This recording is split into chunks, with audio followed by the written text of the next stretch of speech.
My mom believed my brother when he framed me for assault, and now both of them need a place to live. The police lights, a maelstrom of red and blue, illuminated the scene, casting a chaotic glow over my world as I stood, my wrist bound by cold steel, on the very porch of my own house. My brother's smug, triumphant smirk was a searing image, forever etched into my memory.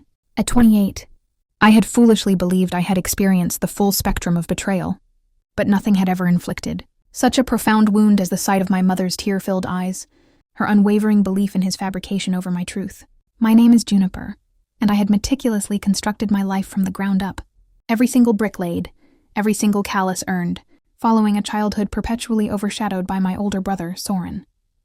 He was the quintessential golden boy, charismatic and charming, but also wildly reckless, while I was the quiet, diligent one, constantly left to clean up the wreckage of his escapades. That night, exactly 2 years prior, Soren's charm had morphed into something venomous. He had arrived at my small auto shop, intoxicated and in a state of desperation, claiming he was in deep debt to an individual named Vince. I flatly refused to extricate him from his predicament yet again. Our conversation escalated from a hushed exchange to a heated argument, and as I turned my back, he swung a heavy wrench. I narrowly dodged the blow, but in the next instant, he was on the ground, clutching his face and screaming that I had assaulted him. The neighbors, having heard the commotion, summoned the police. Soren's theatrical, crocodile tears, and my mother's steadfast faith in him were all it took to seal my destiny. The assault charge adhered to me like tar.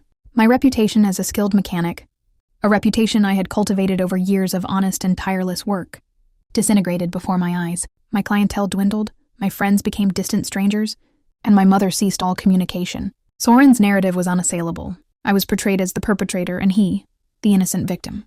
The court granted me probation, but the true punishment was the estrangement from my family. I relocated to a new metropolis, a fresh start. I made a solemn vow that I would never again allow Soren to encroach upon my life. My new existence was modest: a small house, a stable position at a local garage, and the companionship of a loyal dog named Rusty, who was completely indifferent to the blemishes of my past. But peace, I learned, is a fleeting thing.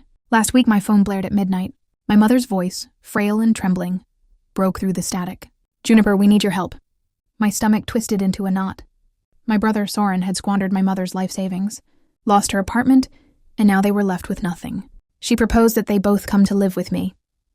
I clutched the phone, my heart pounding in my chest.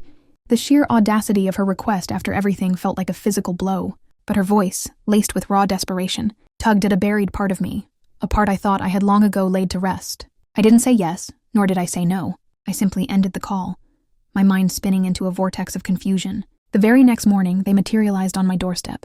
My mother's face was a map of worry and exhaustion, while Soren wore a smirk, as if he had already secured his victory. Rusty, my loyal dog, let out a low growl, sensing the immediate tension. "Juniper," my mother pleaded, "we have nowhere else to go." Soren remained silent, his eyes challenging me to shut the door in their faces. God, I wanted to slam it shut and lock it.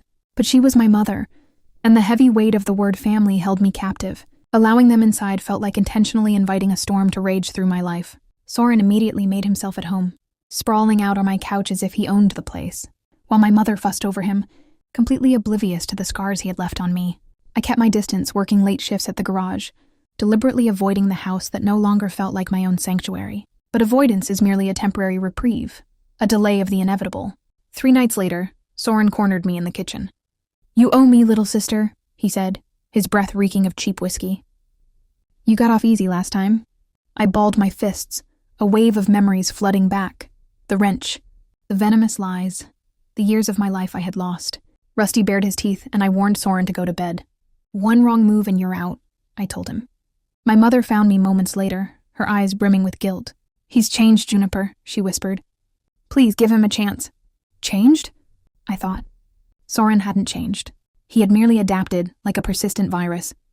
But my mother's hope, as fragile as a pane of glass, stopped me from arguing. I saw her then, not as the woman who had believed his lies, but as the one who had bandaged my scraped knees, the one who had worked double shifts to ensure we had food on the table. She was trapped just as I had been. Days bled into weeks. Soren's presence was a constant, irritating itch.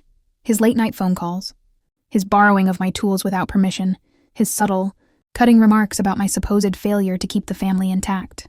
I began to investigate, reaching out to old contacts, attempting to piece together the latest of his messes. It turned out that Vince wasn't just some guy. He was a loan shark, and Soren's debt was a ticking time bomb. I confronted him in the garage, away from my mother's watchful eyes. "You have brought your trouble into my house," I stated, my voice low and deliberate. He smirked, but a fleeting look of fear flickered in his eyes. "You going to hit me again, Milo?" he taunted. I didn't. I simply turned and walked away, but not before making a silent promise to myself that I would protect what was mine. The breaking point came on a dreary Tuesday. I arrived at my house to find my mother, Imogen, sobbing, a dark bruise marring her wrist. Soren was pacing like a predator in a cage. He had become violent when she dared to question his incessant drinking. My blood boiled, but I forced myself to remain calm. I made a quick call to an old friend, a police officer named Imogen, who owed me a favor. She ran Soren's name through the system and discovered a recent warrant for petty theft. It was no surprise. I could have had him arrested right then and there, but my mother's eyes pleaded with me, stopping me in my tracks. She wasn't ready to let him go, not yet. Instead, I gave Soren an ultimatum. Leave, or I would turn him in. He scoffed at my threat, but the next morning he was gone. I didn't ask where. My mother, Imogen, was quieter now. Her blind faith in him had finally been shattered. We didn't speak about what had happened, but I could see her beginning to see him for what he truly was. A parasite, not a savior. I helped her find a job at a diner and a small apartment, giving her a fresh start. It wasn't about forgiveness, but it was a crucial step toward healing. She hugged me before she left, whispering, "I'm sorry, Juniper." I simply nodded. The words stuck in my throat. Alone once more, I sat with Rusty. The silence in the house was heavy, but no longer felt empty.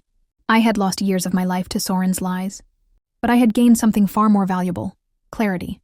Family isn't just about blood, it's about trust, earned and kept. I had built my life once before. I knew I could rebuild it again. This time, my foundations would be reinforced with boundaries as unyielding as my resolve. The rain ceased, and a sunbeam broke through the clouds. I stepped outside with Rusty by my side and took a deep, liberating breath. The past no longer had a hold on me. I was free,